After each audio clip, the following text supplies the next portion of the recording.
இந்த நாட்டில் ஒரே ஒரு தலைவர் தான் இந்த நாட்டுக்கு, அது ஐயா கருணாநிதி மட்டும்தான். இன்னொன்னு ஐயா ஈவே ராமசாமி அவர்கள். இந்த ரெண்டு பேரும் என்கிட்ட மாட்டிக்கிட்டு பட போற பாட நீ பார்க்கதானே போற.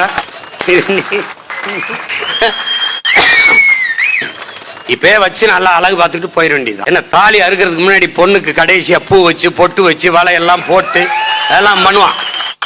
ஏன்னா அது கடைசியா வைக்கிற பூ, கடைசியா வைக்கிற பொட்டு, கடைசியா போடுற நகைங்கிறதுனால நான் என்ன பேசுறேனோ அந்த கருத்தை கூர்ந்து கவனித்து உள்வாங்கி என் பிள்ளைகள் ஆர்ப்பரிப்பார்கள், கையொலி எழுப்புவார்கள். ஆனா அங்க அப்படி இல்ல, தொடக்கத்திலிருந்து கத்துதான். அவன் என்ன கத்துறா, இவர் என்ன கத்துறாரு, எந்த அளவும் நமக்கு புரியாது. வரலாறுனா என்னன்னு தெரியாதவன்ட்ட போய் நம்ம மாட்டிக்க கூடாது. வரலாறுனா சகோதரர் அஜித் எடுத்த படத்தை பேர் சொல்லக்கூடாது. இது வேற, புரியுதா? இது வேற. வரலாறு திரும்புகிறது அப்படின்னா நான் கூட வேற ஏதோ ஒரு பெரிய ரெவல்யூஷன் சேஞ்ச், பெரிய புரட்சிகர மாற்றம் வரப்போகுதுன்னு ஒண்ணு இல்ல. செத்தவன் வீட்டுக்கு நம்ம போய் துக்கம் கேட்கறது இல்ல, செத்தவனே நம்ம வீட்டுல வந்து சாகுறதுன்னு வந்து கேட்கறது. இது வரலாறு மாறுதல். இது ஒரு மாறுதலா இல்லையா? அதை மட்டும் சொல்லு. நான் சொல்றது கொஞ்சம் கவனத்தில் எடுப்பா. இதெல்லாம் தான் மாறுதல். தலைவர்கள் நினைவிடமா அங்கு போய் மரியாதை செய்வது உண்மையிலே மரியாதை. என் மண்ணுக்காக, என் இனத்திற்காக, எனக்காக நின்றவன், எனக்காக போராடி செத்தவன், அவன் விழுந்த இடத்தில் போற்றுவதுதான் மரியாதை. அதுதான் நேர்மையான உண்மையான வணக்கம். அதை விட்டுட்டு ஒரே கட்டம் அது இருக்குது, எல்லாரும் படத்தை மாட்டி மாட்டி கும்பிடுறது, அது கட்டம் இல்ல, வெறும் நட்டம். வெறும் நட்டம். சீமான் வந்தா சினிமா எடுக்கிறேன் பாபுல, ஏன்டா சாரா எங்காச்சும் விற்கிற, திரைப்படம் எடுக்கக்கூடாதா? தமிழ்நாடு திரைப்பட வளர்ச்சி கழகம்னு தொடங்குவேன். மிக புகழ்பெற்ற இளைஞர் இயக்குநர்களை எல்லாம் குழுவிலே நியமிப்பேன். சிறந்த படைப்பை, கலையை போற்றுவதும் கலைஞர்களை போற்றுவதும் நமது கடமை. அதுக்காக நாட்டே ஆள தகுதி வந்தது நினைப்பது அறிவுகட்ட மடமை. என்னை உடனே மடக்கிறானா, நீனு திரைத்துறையில் இருந்தான வந்தா, நான் திரையிலிருந்து வந்தனா சிறையிலிருந்து வந்தனா கட்சி ஆரம்பிக்க சொல்லுவா.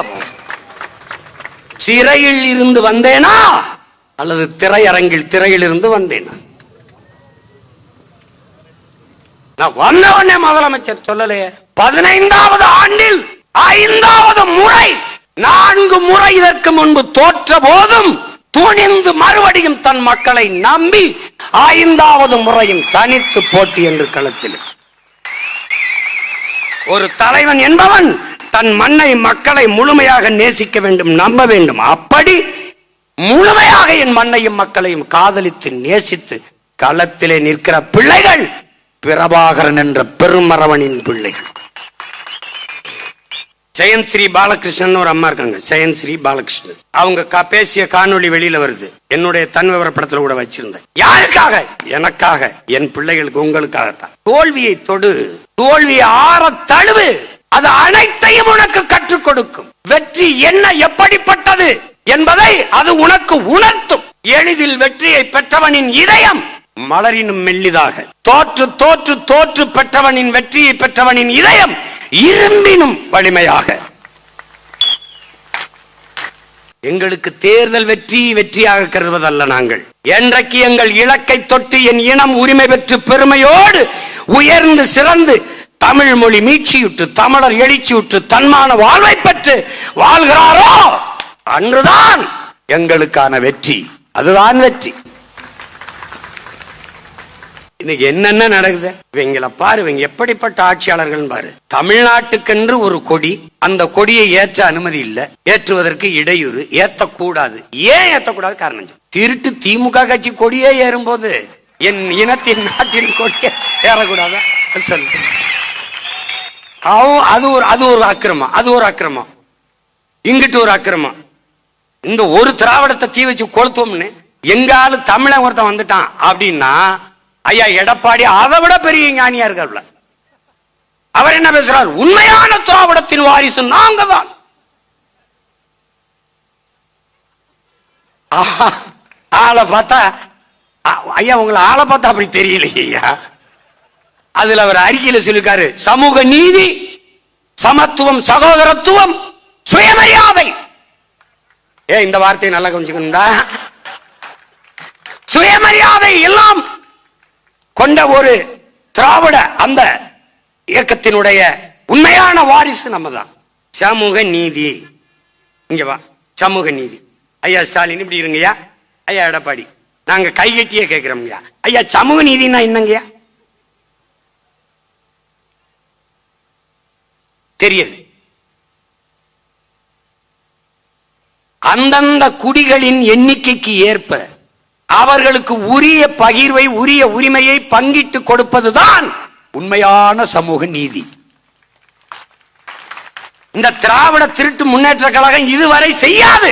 ஏன்னா அவன் குடியின் எண்ணிக்கை தெரிஞ்சிடும். மொத்தமா 500 வீடு இல்ல, நம்ம எப்படி 50 ஆண்டு ஆண்டோம்னா அவனுக்கு சந்தை வந்துடும். இந்த பயில முடிச்சுக்கிடுவான், 2 வீரனை போட்டு இறங்கிடுவான். அது அவன் கொடுத்த வீரன் தான். எப்படிப்பட்ட ஆளுங்க? மதுரையில ஒருத்தம்பா, ஒரு தம்பி, ஒரு மாமன்ற உறுப்பினர், நம்முடைய தாத்தா தெய்வ திருமகன் படத்துக்கு பக்கத்துல புரட்சியாளர் அம்பேத்கர் படத்தை போட்டு ஒரு பதாக, சின்ன பதாக வச்சுட்டாங்க. வச்சது யாரு? மக்களில் ஒருவன். ஆனால் அம்பேத்கர் படத்திற்கு பக்கத்தில் எங்கள் தாத்தா படம் இருக்கக்கூடாதா?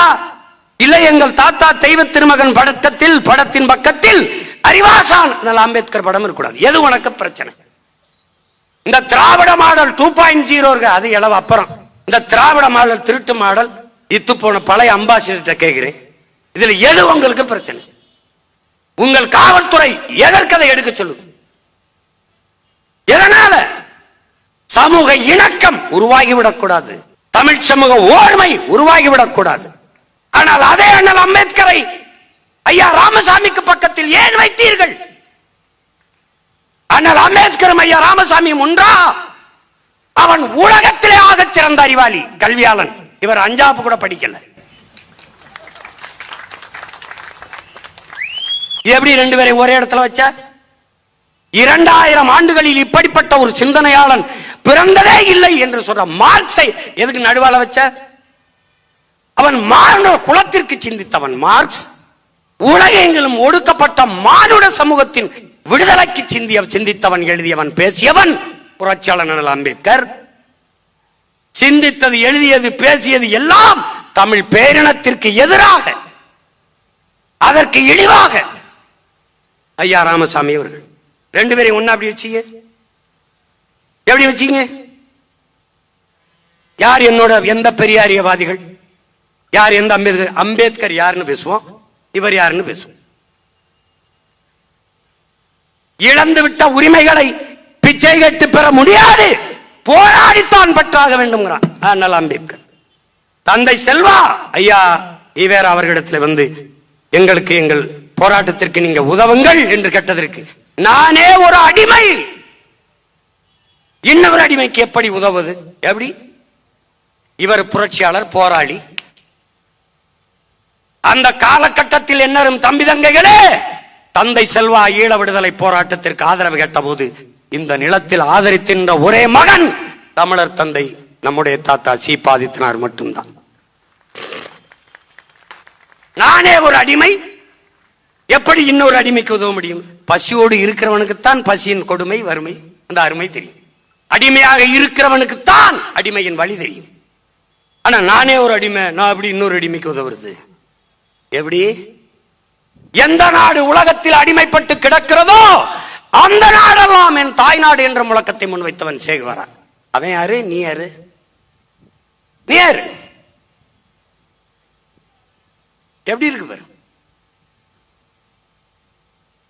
எப்படி எல்லாம் நம்மளை கற்பிச்சு காலி பண்ணிருக்கான் பாரு. ஏன் ஒரே இடத்தில் இருக்க வேண்டிய தகுதி பெற்ற பெருமக்கள் எங்களுடைய தாத்தன் தெய்வ திருமகனும் அண்ணல் அம்பேத்கர் அவர்கள். சாதிய இழிவை துடைத்தெறிய போராடாமல் இருப்பதை விட செத்து ஒழிவது மேலானது. இது அறிவாசன் அண்ணல் அம்பேத்கர். சாதிய சிந்தனை கொண்டவன் மனிதனாகவே இருக்க முடியாது. சாதிய எண்ணம் கொண்டவன் அரசியலுக்கு வந்தால் நாடு நாசமாகிவிடும். இது எங்கள் தாத்தா தெய்வ திருமகன். ரெண்டு பேரும் ஒன்றுதான். ஒருத்தன் என் தாத்தன், எங்கள் வழிபாட்டுக்குரியவன். ஒருத்தன் எங்கள் அறிவாசான், எங்கள் வணக்கத்திற்குரியவன். ரெண்டு பேரும் ஒரே நேர்கோட்டில் சிந்தித்தவர்கள். இந்த குளத்திலே ஆடு குளித்து விட்டு தண்ணி குடித்து விட்டு போகிறது, மாடு குளித்து விட்டு தண்ணி குடித்து விட்டு போகிறது. சக மனிதர்கள் நாங்கள் குளிக்க கூடாதா, தண்ணீர் குடிக்க கூடாதா என்ற புரட்சி முழக்கத்தை முன்வைத்து தாழ்த்தப்பட்ட வீழ்த்தப்பட்ட மக்களை ஒன்றிணைச்சு போராடினான் புரட்சியாளர் அம்பேத்கர். அவன் தாழ்த்தப்பட்ட குலத்திலே வீழ்த்தப்பட்ட சமூகத்திலே பிறந்து விட்டான். அந்த வழியை உணர்ந்து கிளர்ந்தான். ஆனால் இந்த நிலத்திலே எங்கள் தாத்தன் அப்படி இல்லை. எல்லாம் இருந்து எளிமையாக வாழ்ந்தான். அதுதான் இன்றைக்கு அவன் போற்றப்பட காரணம். எல்லாவற்றையும் மக்களுக்காக இழந்தான். அவன் தீண்டாமை கொடுமை அனுமதிக்கவில்லை, ஆனால் உணர்ந்தான். நீங்கள் சொல்லுகிற உயர் சாதி இந்து பார்ப்பான் வைத்தியநாத ஐயர். மீனாட்சி அம்மன் கோயிலுக்குள்ளே தாழ்த்தப்பட்ட மக்கள், பிற்படுத்தப்பட்ட மக்கள் நுழையக்கூடாது, உள்வரக்கூடாது என்ற அடக்குமுறை தீண்டாமை கொடுமை. ஒரு பார்ப்பான், நான் உன்னை கோயிலுக்குள் அழைத்து செல்கிறேன் வா. அந்த நேரம் எதிர்ப்பு கிளம்பியது. ஒரே ஒரு குரல், என் அன்பு சொந்தங்களே, என் அருமை தம்பி தங்கைகளை, தமிழகத்தில் ஒரே ஒரு குரல், ஐயரே நீங்கள் கோயிலுக்குள் அழைத்து செல்லுங்கள், தடுக்க யார் வருகிறார், எதிர்த்து யார் வருகிறார் என்று நான் பார்க்கிறேன், நானும் உங்களோடு வருகிறேன் என்று சொல்லி துண்டறிக்கை அடித்து மதுரை தெருக்களில் வீதி வீதியாக தன் சகத்தோழர்களோடு யாராவது வைத்தியநாதரை கோயில் நுழைய போராட்டத்தை எதிர்க்க கூடாது, எதிர்ப்பீர்களே ஆனால் மோசமான விளைவை சந்திக்க நேரிடும் எச்சரித்தவன் நம்முடைய தாத்தன் தெய்வ திருமகன் பசும்பொன் முத்துராமலிங்க தேவர். அந்த நிலத்திலே ஆனால் அம்பேத்கர், இந்த நிலத்திலே நம்முடைய தாத்தன்.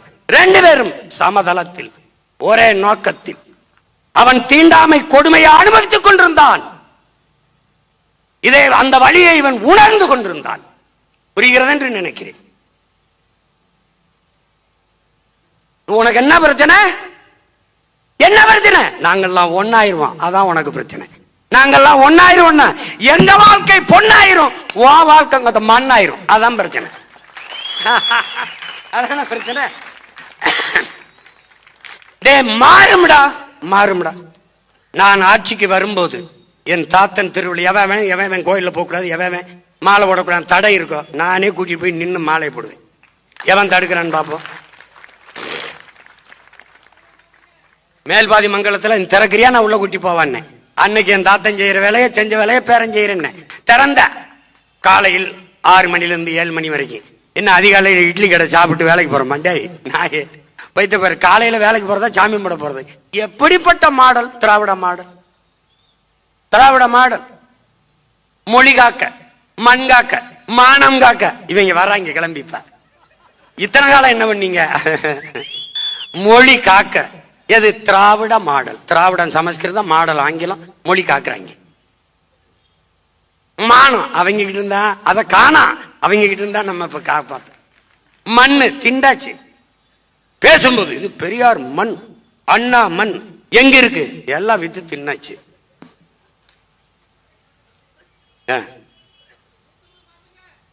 எப்படி இருக்கு? முடிச்சிட்டான். இப்ப என்ன? திடீர்னு எஸ்ஐஆர் ஏதோ ஒண்ணு, சார் ஏதோ எஸ்ஐஆர் ஏதோ சார் ஏதோ போட்டு வராங்கடா. சிறப்பு வாக்காளர் திருத்தம். சிறப்பு. அதுல என்ன ஒரு தனியா ஒரு செருப்பு வருதுங்க, சிறப்பு. அது கேட்டா ஒருத்தர் 2 ஓட்டு போட்டானா, 2 இடத்துல வாக்குரிமை இருக்கான். இவ்வளவு காலம் புடுங்காம எங்க போய் புடுங்கிட்டு இருந்தா? இவ்வளவு காலம் பார்க்காம இவ்வளவு காலம் போட்டுக்காங்கடா 2 இடத்துல. என்ன பண்ணிக்கிட்டு இருந்தா? தெரிஞ்சுதான் இருந்த. செத்தனம் பேரெல்லாம் ஓட்டுரிமை இருக்கு, அதை வந்து கள்ள ஓட்டா போட்டிருக்கான். எப்படி தெரியும் உனக்கு? எப்படி தெரிஞ்சு சொல்லு. எப்ப தெரிஞ்சு? இப்பதான். இதுவரை என்ன பண்ணியிருந்த? புல்லு பிடிங்கிட்டு இருந்தியா? இல்ல என்ன பண்ணிட்டு இருந்த? இல்ல என்ன பண்ணிருந்த? மாட்டுக்கு உண்ணி பிடிங்கிட்டு இருந்தியா? என்ன பண்ணிட்டு இருந்த? என்ன பண்ணிட்டு இருந்த? என்ன பண்ணிட்டு இருந்த? இவங்கள மாதிரி ஒரு கேவலப்பட்டவன் பத்தியாட நீ. திடீர்னு 50 வருஷம் குடியிருந்தவன ஆக்கிரமி, நாளைக்கு இது கூட ஆக்கிரமிப்புன்னு சொல்லி இடிச்சாலும் இடிப்பான். நீங்க எல்லாம் கொஞ்சம் எச்சரிக்கையா இருங்க. ஏன்னா இவங்க ஆக்கிரமிப்பிலே பிறந்தவங்க. திடீர்னு ஆக்கிரமிப்பு ஆக்கிரமிப்பு, இது ஆக்கிரமிப்பு, ஆக்கிரமிச்சுட்டான்னு. ஆக்கிரமிக்கும் போது என்ன பண்ணிட்டு, ஆக்கிரமிக்கும் போது என்ன செய்து கொண்டிருந்தீர்கள்? இத ஒரு நீதிமன்றமாவது கேள்வி எழுப்பியிருக்கா? அரை நூற்றாண்டாக வாழ்ந்திருக்கா, அவனுக்கு வாக்குரிமை கொடுத்திருக்கா, குடும்ப அட்டை கொடுத்திருக்கா, மின் இணைப்பு கொடுத்திருக்கா, எரிவாயு இணைப்பு கொடுத்திருக்கா, வரி வாங்கியிருக்கா, இவ்வளவு செஞ்சிருக்கா. இப்பதான் ஆக்கிரமிப்பு உனக்கு தெரியுதா என்ற கேள்வியை இதுவரை நாட்டின் உயர்ந்த நீதி ஒரு தடவோட கேட்க. ஆனால் இந்த அரசுகள் செய்தது இயற்கையின் அரும்பெரும் கொடையான பள்ளிக்கரணை ஏரியை கொப்பையை கொட்டி மூடினார்கள் திமுக அதிமுக. அரசு கட்டிடங்கள், நீதிமன்றங்கள் எல்லாம் ஏரியில் கட்டப்பட்டதுதான். இன்னைக்கு அறந்தாங்கில, அம்மாப்பேட்டையில இஸ்லாமிய மக்கள் 500-600 குடும்பங்கள் 50 ஆண்டுகளுக்கு மேல வாழ்ந்த மக்களை பள்ளிவாசலிருந்து வீட்டிலிருந்து இடிச்சு தரமட்டமாக்குது இஸ்லாமிய மக்களின் பாதுகாப்பான அரசு திமுக. மாறி அயோக்கிய பேருங்க. ஐயா எடப்பாடி சொல்றாரு சுயமரியாதைங்கிறார். சுயமரியாதை என்ற சொல்லை உச்சரிக்க திமுகவில் அதிமுகவில் இருக்கிற ஒரு தலைவர்களுக்கு, ஒரு உறுப்பினருக்கு தகுதி இருக்க. தன் மதிப்பு, தன்மானம், தன் மரியாதை இருக்கா? தன்மானத்திற்காக உயிரை விட்ட இனத்தின் மக்களில் பிறந்தவர்கள் நீங்கள். தம்பி உதயநிதி ஸ்டாலின் காலில் அவங்க அப்பா வயதை ஒத்தவர் விழுகிறார். இதான்டா சுயமரியாதை? இதுதான் சுயமரியாதை. திராவிடம் என்றால் என்ன? ஆரியத்திற்கு எதிரான கோட்பாடு. ஆனால் 30 ஆண்டுகளாக இந்த நிலத்தில் திராவிட தலைமையை ஆரியம் ஏற்றது அம்மையார் ஜெயலலிதா. எந்த ஆரிய கோட்பாட்டை, பிராமணியத்தை எதிர்த்து வந்தார்களோ, வந்தது என்று சொன்னார்களோ, தமிழர் என்று இருந்தால் பிராமணன் பார்ப்பன், நானும் தமிழர் என்று உள்ள வந்து விடுவானே என்று இந்த பழைய பாட்டை இன்று வரை ஐயா வீரமணி வரைக்கும் பாடிக்கொண்டிருக்கிறார். ஆனால் திராவிடம் என்று இருந்த போது ஆரிய பெண்மகள் அம்மையார் ஜெயலலிதா எப்படி தலைமை ஏற்றார்? அப்ப திராவிடம் என்ன ஆனது? என்ன ஆனது? எங்கே இருக்கிறது திராவிடம்? எங்கே இருக்கிறது? அதிமுகவில் இருக்கிற ஒரு தலைவர் மக்கள், என்னை மன்னிக்கணும், என்னுடைய அன்பு பெரிய உறவினர்கள், ஒருவராவது அந்த அம்மாவுக்கு முன்னாடி நிமிர்ந்து நின்று பேசினேன் நான் என்று யாராவது சொல்ல முடியுமா? குனிந்து நின்று பேச முடியாது என்ற ஒற்றை காரணத்திற்காக மானத்தோடு வெளியேறியவன் என் மாமன் திருநாவுக்கரசு என்ற பெருமகன். மத்த எல்லாரும் ஏன்னா எங்க மாமா காளிமுத்து இப்படி குனிஞ்சு பேசியிருக்க மாட்டாங்க. ஏன்னா ஒரு பெருந்தலைவர், பேரறிஞர். மத்த எல்லாரும் இங்க வருங்க. அந்த அம்மாவை விழுந்து கும்பிட்டா கூட சரி பரவாயில்ல, ஒரு தாய் குழுந்து கும்பிடுறாங்கன்னு ஒரு பெண்ணை வணங்குறாங்க. காரு டயரை விழுந்து கும்பிடுறது என்ன சுயமரியாதை? என்ன சுயமரியாதை? கார் அங்க வரும்போது இப்படி நின்னது என்ன சுயமரியாதை? என்ன சுயமரியாதை? நம்ம ஐயா மாண்புமிகு ஐயா எதிர்கட்சி தலைவரை கேட்போம். நீங்க அம்மையார் சசிகலாவில் காலில் விழுந்து அப்படி தவந்து போய் அந்த முதலமைச்சர் பதவி அறிவிக்கும் போது கும்பிட்டியல, அதுதான் சுயமரியாதையா? நீங்க பேசுறதுக்கு இந்த செயலுக்கு எப்படி இருக்கு பத்தியல? இதுதான் தமிழனின் தன்மான தலை நிமிர்வா? இதுதான் தமிழனின் மானமிக்க வாழ்க்கையா? மானமிக்கதா? இதுதான் சுயமரியாதையா? இந்த சுயமரியாதை காப்பாற்றத்தான் சுயமரியாதை இயக்கம் கண்டு திராவிட சுயமரியாதை இதுதானா? இதானா சுயமரியாதை?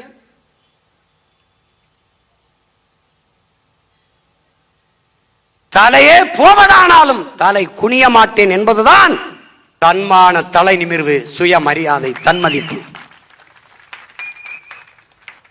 அப்படி செத்தவன் இருக்கிறான்.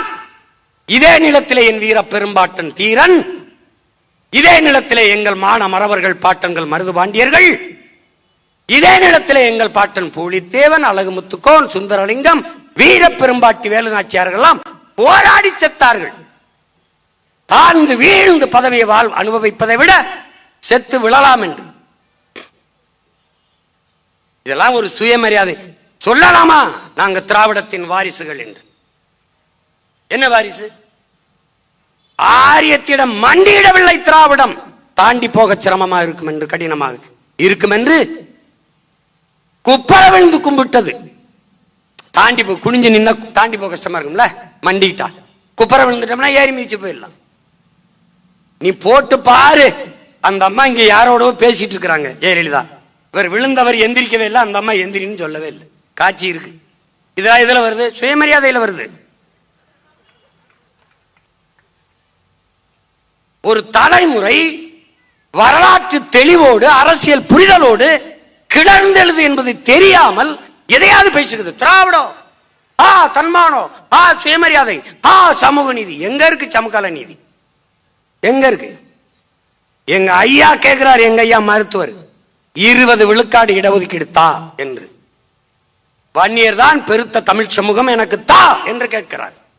அவரே சொல்லுகிறார், குடிவாரி கணக்கெடுத்து, சாதி வாரி கணக்கெடுத்து கொடுன்னு கேட்கிறார். அடுத்தது, நீங்க எதுக்கு 10.5 கொடுத்தீங்க? யாரை கேட்டு கொடுத்தீங்க? ஐயா 15 வந்துருச்சு, யாருக்கு இழப்பு? இல்ல 8 தான் வருது, யாருக்கு இழப்பு? நீங்கள் சாதி வாரி எண்ணுங்கள். வன்னியர் 2 கோடியா, 20 விழுக்காடா, 10, 15? ஏற்போர் அதிகமா, எதிர்ப்போர் அதிகமா? பாப்போம். 10.5 நீங்க செயல்படுத்த முடிஞ்சதா? சட்ட வடிவத்தை பெற்றதா? 10.5 கொடுத்துட்டீங்களா படையாட்சிக்கு? வெறும் வார்த்தை, அவ்வளவுதான். திராவிட கட்சிகள் செய்யாது, யார் செய்வா? தமிழ் தேசிய அரசியல் எழுச்சி கொண்டு வருகிற பிரபாகரன் பிள்ளைகள் செய்வார்கள். திமுக செய்யாது. என்ன சொல்லும்? என்ன சொல்லும்? இந்த அது மத்திய அரசு எடுக்கணும். அப்ப கர்நாடகாவில் 10 நாள் பள்ளிக்கூடத்துக்கு விடுமுறை விட்டு சீதாராமன் எடுக்கிறாரு, அது என்ன அரசு? நீங்க கூட்டி வந்தியில கல்வி மாநாட்டுக்கு ஒருத்தரை, அந்த தெலுங்கானா முதல்வர் அவர் எடுத்தார், அவர் எந்த அரசு? பீகார் முதலமைச்சர் நிதிஷ்குமார் எடுத்தார், அவர் எந்த அரசு? ஏன்னா நீங்கள் எடுக்க மாட்டீர்கள். எடுத்தால் இங்கே பெரும் பதவிகளை அனுபவித்துக் கொண்டிருக்க குடிகளின் எண்ணிக்கை எவ்வளவு என்று தெரிந்துவிடும். தமிழ் மக்களை எத்தனை ஆண்டுகள் ஏமாற்றி இருந்தோம் என்பது தெரிந்துவிடும்.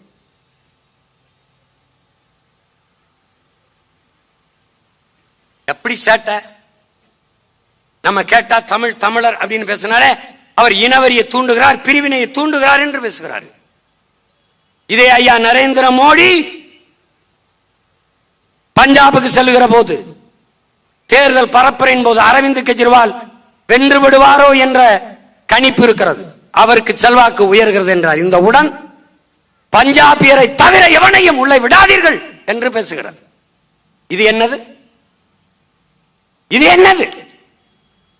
பீகாரிலே நிதிஷ்குமார் பீகாரியா பகாரியா என்ற முழக்கத்தை முன்வைக்கிறார். இது என்னது? ஒரிசாவுக்கு வருகிற போது நவீன் பட்நாயக்கினுடைய வளர்ப்பு மகனாக ஒரு தமிழ்நாட்டின் மறவன் கார்த்திகேய பாண்டியன் ஒரு IAS அதிகாரி மக்கள் செல்வாக்கை பெற்றிருக்கிறார். நவீன் பட்நாயக்கு பிறகு தமிழ் அந்த ஒரிசாவிலே அவர் முதலமைச்சர் ஆவாரோ என்ற எதிர்பார்ப்பு, ஆகலாம் என்ற ஒரு நம்பிக்கை. அதை சகிக்க முடியாத இந்த ஆட்சியாளர்கள், இதே ஐயா நரேந்திர மோடி, இதே உள்துறை அமைச்சர் ஐயா அமித்ஷா ஒரிசாவிலே தமிழனிட்டே ஆட்சி அதிகாரத்தை கொடுக்க போகிறீர்களா? இவர்கள் தான் ஒருமைப்பாடு, இவர்கள் தான் தேசப்பற்று, இவர்கள் தான் இறையாண்மை எல்லாம் பேசியவர்கள் இவர்கள் தான். பாரத மாதா, இந்தியா அவர் நேசன் இவர்கள் தான். அவன் வருவானோ என்ற எதிர்பார்ப்பு. உடனே பூரி ஜெகநாதர் கோயில் உண்டியல் சாதி தமிழ்நாட்டில் இருக்கிறது. என்ன சொல்றான்? தமிழன் திருட்டு பய பட்டம் கட்டுகிறார்கள். தமிழர்கள் திருடர்கள். இந்த பரப்புரையை செய்து தோற்கடித்தார்கள் பட்நாயக்கை, தோற்கடித்தார்கள் கார்த்திகேய பாண்டியனை. பதவி விலை அமைதியாக வெளியேறிவிட்டார். தமிழ் மக்கள் இது எதையும் நினைவில் கொள்ளாமல் திரும்ப திரும்ப இந்த கட்சிகளுக்கு வாக்கு செலுத்துகிறீர்கள்.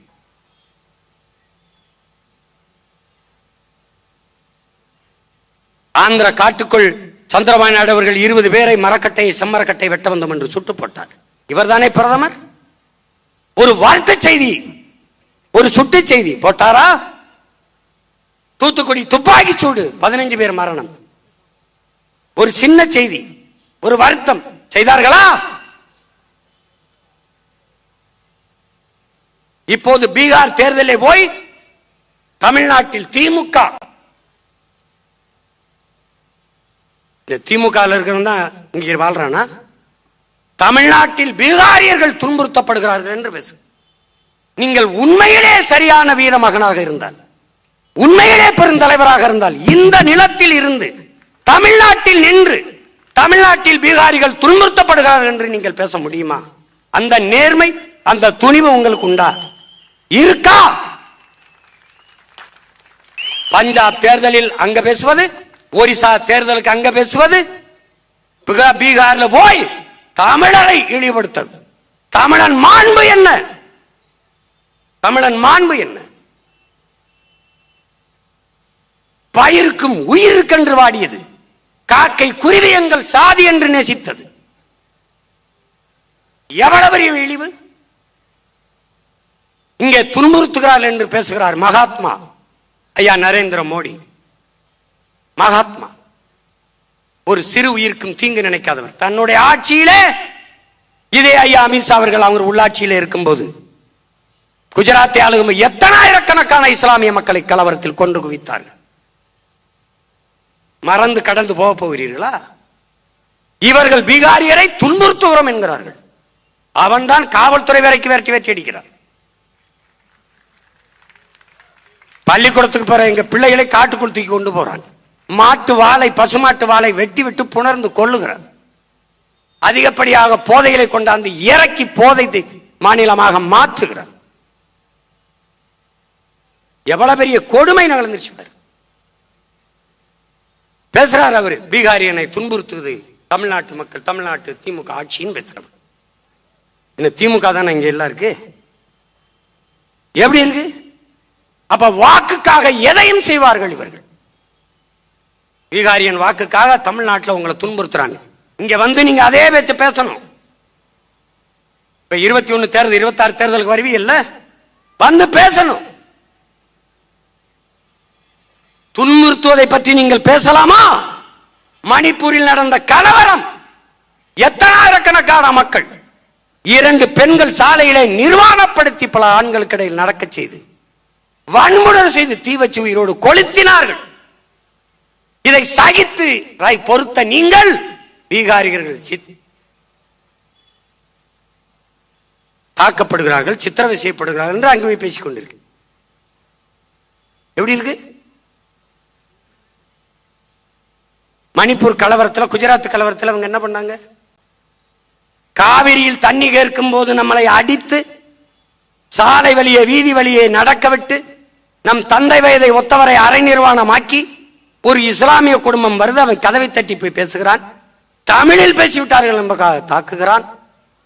எவ்வளவு கொடுமை நடந்தது! கால்நடையாகவே நடந்து வந்தோம். எத்தனை பேருந்துகளை தீ வைத்து கொளுத்தினார்கள். நம்ம தம்பி கடல் தீபன் இறந்து விட்டான். அவன் கர்நாடகாவுக்கு போற ஒரு பேருந்தை 1/2 மணி நேரம் மறித்தான் என்பதற்கு குண்டர் சட்டம் போட்டது இந்த ஆட்சியாளர்கள். அவன் ஒண்ணுமே செய்யல. காவல்துறையின் உதவியோடு கலவரம் செய்தார்.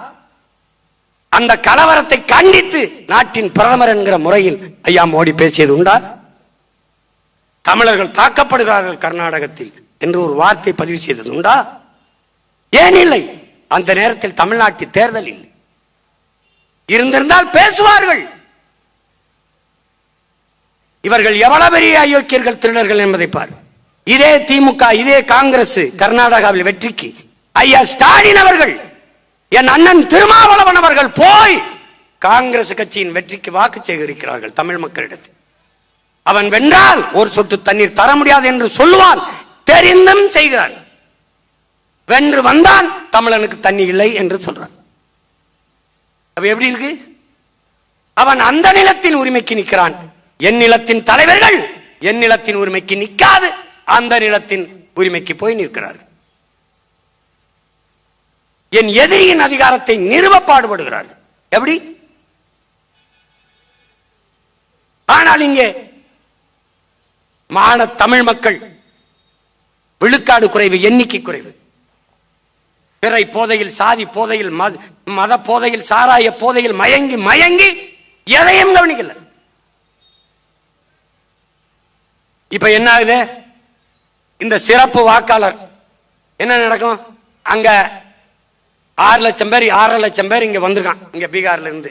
இந்த 6 லட்சம் பேரையும் சேர்ப்பான். 6 லட்சம் தானே நினைக்கிறா? 3 தொகுதி, 3 சட்டமன்ற தொகுதி. அப்படிதான் போயிருச்சு. இங்க தெலுங்கருக்கு சீட்டு கொடுக்கலாம், ஜெயிக்க முடியாது. இவர்களுக்கு அதை பத்தி கவலை என்ன? இந்திக்காரன் வந்தா என்ன? சும்மா கந்தோடைப்புக்கு நாளைக்கு அனைத்து கட்சி கூட்டம். என்ன நடக்க போகுது? என்ன பேச போறாங்க? என்ன பேச போறாங்க? நாம் நீண்ட காலமாக கோரிக்கை வைக்கிறோம். ஒரு உள்நுழைவு அனுமதி, இன்னர் லைன் பெர்மிட் வடகிழக்கு மாகாணங்கள் போல எடு. இவன் யார் வர்றது? உன் பேர் என்ன? என்ன படிச்சிருக்க? உன் ஆதார் அட்டை எங்க? அதனோட கொடு, நகலை எடுத்து வச்சுக்க. அவன் பெற்றோர் எங்க? அவன் ஊர் எங்க? அவனுடைய முகவரி இது. அவனை கூட்டி வந்த முகவரி யார்? அவன் என்ன வேலைக்கு வந்திருக்கான்? எங்க தங்குவான்? எத்தனை நாள் தங்குவான்? இந்த பதிவு இந்த அரசு இடத்துல, காவல் நிலையத்திடத்துல எங்கேயாவது இருக்கா? இல்ல. ஏடிஎம்ல பல லட்சம் ரூபாயை கொள்ளையடிச்சு ஓடிட்டான் ஹரியானாக்காரன், கண்டுபிடிக்க முடியல. எவன் என்ன குற்றம் செய்யறான் தெரியாது, எவன் எங்க தங்கியிருக்கான் தெரியாது. உண்மையிலேயே இந்த அரசு கிட்ட கணக்கு இருக்கா? எத்தனை கோடி பேர், எத்தனை லட்சம் பேர் வட இந்தியர் தமிழ்நாட்டுக்குள்ள இருக்கான்? இந்த ஜாபர்கான் பேட்டையில் ஆயிரக்கணக்கான இளைஞர்கள் ஒரே நேரத்தில் நடந்து பேரணி மாறி போனானே, அவனுக்கு பேரணிக்கான காரணம் என்ன? நோக்கம் என்ன? அவனுக்கு அனுமதி கொடுத்தது யார்? எதை வலியுறுத்தி பேரணி போனா?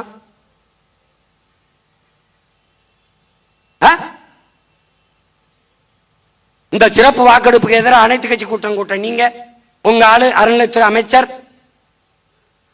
அந்த ஜாபர்கான் பேட்டை அந்த துறைமுகம் தொகுதியில் இருக்க இந்திக்காரன்ட்ட போய் தீபாவளிக்கு இனிப்பு கொடுத்து பண்டிகை மேகே தீபாவளி ஹே இந்த நமக்கு ஓட்டு கர்த்தாக மேகன்னு பேசிக்கிட்டு, உங்களை நம்பி நாங்க சவுகார்பேட்டையில் இந்தியில் பேசி வாக்கு கேட்டீர்களா இல்லையா? இந்தியில் சுவரொட்டி ஒட்டி வாக்கு கேட்டீர்களா இல்லையா? அப்புறம் எத்தனை காலத்திற்கு இந்த ஏமாற்று நாடகத்தை நடத்துவீர்கள்? உங்களால் தடுக்க முடியாதா? என்ன சிறப்பு வேண்டி கிடக்கு? செத்தவன் ஓட்டு இருக்கு, எத்தனை வருஷமா வச்சிருக்க எனக்கே தெரியும். பல பேர் வாக்கு இருக்கு, அதை நீ கள்ளத்தனமா பதிவு பண்ற. நேர்மையான வந்தா எடுத்து விட்டுட்டு விடணும்ல. இதுக்கு என்ன சிறப்பு ஒரு கண்காணிப்பு, சிறப்பு ஒரு வாக்குப்பதிவு?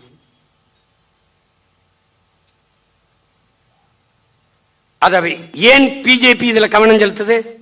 அவன் எங்கெங்க அதிகாரத்தில் இல்லையோ, கேரளா, தமிழ்நாடு, மேற்கு வங்கம், இது 3ல அவன் தீவிரமா இதை செயல்படுத்த துடிப்பான். ஏன்னா அவன் வாக்காளர், அவனை கொண்டு அங்க குடியமர்த்தி வாக்குரிமை கொடுத்தால், இந்திய திணிச்சா நீ எதிர்த்த, இந்திக்காரனை திணிக்கிறேன் என்ன பண்ற? திமுக என்ன செய்யும்? எதிர்கட்சியா இருக்கும்போது இந்தி தெரியாத போடா, ஆட்சிக்கு வந்துட்டா இந்திக்காரனே வாடா, இந்தாடா பீடா போடுறா போடுறா ஓட்டைன்னு போயிடுவான். இந்தாட புடிடா நோட்டை, போடுறா ஓட்டை.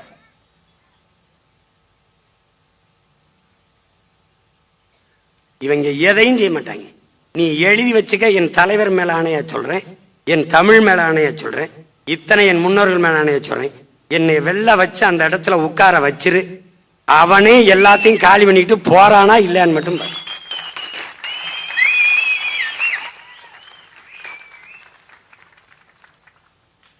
அவன்தான் ஒருத்தன், அது யாருன்னு தெரியும், வலைவெளியில பார்த்திருப்ப, தமிழ் வெல்லும் தமிழ் வெல்லும் அப்படிங்கிறான். இந்திக்காரன் சீமான் ஹே, அவனுக்கு தெரியுது யாருன்னு.